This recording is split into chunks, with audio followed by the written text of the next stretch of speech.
My mom cheated on my dad with his best friend and she made it look like he was the one at fault, but I didn't know that, so I developed a resentment towards him, and now that I heard the truth my heart is shattered.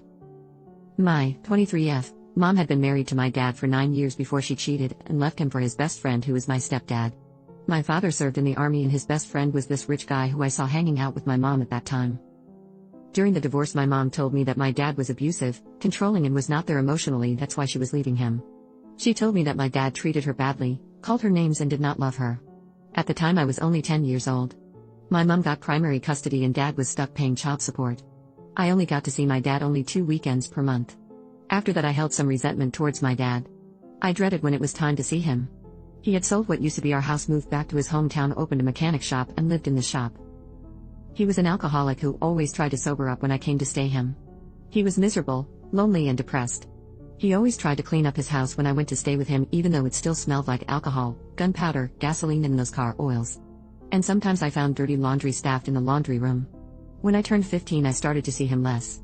I refused to go stay with him and made up excuses. I only visited him a few times a year. One day I went to visit him without informing him. I found him drinking while watching a football game. He was surprised to see me. He quickly started getting rid of his beer cans, cleaning his kitchen, asking for if I was hungry so that he could order pizza, and I just lashed out at him and told him that's why mom left him, because he was so miserable and could keep his shit together. I felt guilty afterwards. He loves old classic muscle cars, and when I turned 18 he got me a 1970 Chevrolet Chevelle SS, which he had fixed it himself. Later me and mom sold it and got a Honda Civic. Anyway, last week I came to visit my mom. I was planning to stay for the weekend. On Saturday night I overheard my mom and my stepdad talking about what happened 12 years ago, bragging about their affair and not once even regretting how it affected my dad. All they said was that felt sorry for him. I couldn't help but cry. I wanted to confront her but I couldn't bring myself. I wanted to call her names, insult her, but I didn't have the strength. I was full of mixed emotions, but I felt guilty the most. All this time I held a resentment towards my dad, thinking he was the bad guy, but he was only the victim of my mom's affair. He never recovered from the affair due to his depression and anxiety issues. And all the time I thought he faked to care about me. He genuinely cared for me. And he always tried to stay strong and smile for me.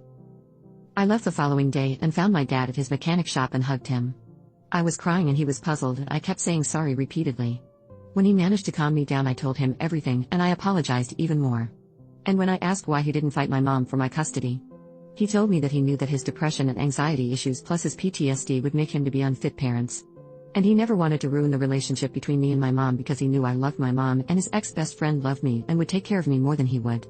He said that it was not my fault and forgave me, and he was happy I found out. I want to make it up to my dad, but I don't know how. Please help.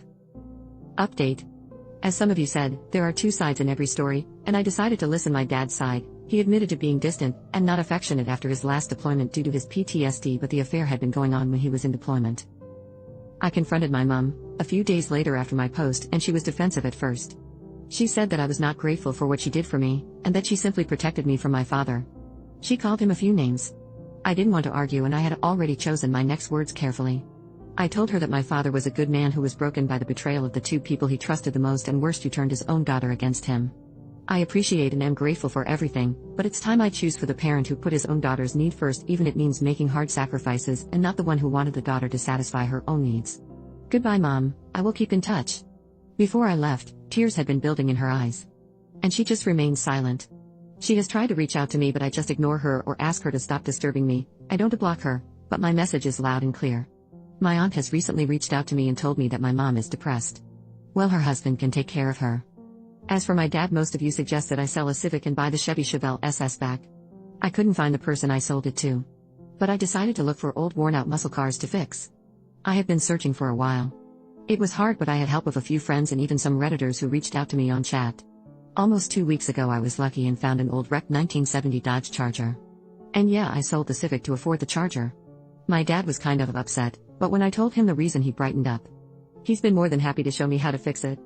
I bought an apartment an hour away from his mechanic shop. One Redditor suggested I do a makeover at his place. Well, I have been making time, and I have started to renovate and do a makeover. And my friends from college who are studying interior design have decided to help. It took him a little of convincing, as he felt embarrassed, but he finally joined the train.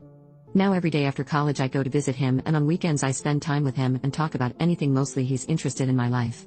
He likes soccer and is a big fan of Arsenal. So I always keep him company during match days, pick the opponent's team to add fun, and am learning a little of football. Since I sold my car, He has allowed me to use his 1977 Pontiac Firebird. He has been with it since I was 11, and as long as I can remember he has never let anyone drive it. Since I have been around more often he has stopped his drinking habits, maybe a few, and I join him on game nights, but who can blame us? So there is your update. If you made it this far, I guess it is a happy ending. Thanks all of you all again.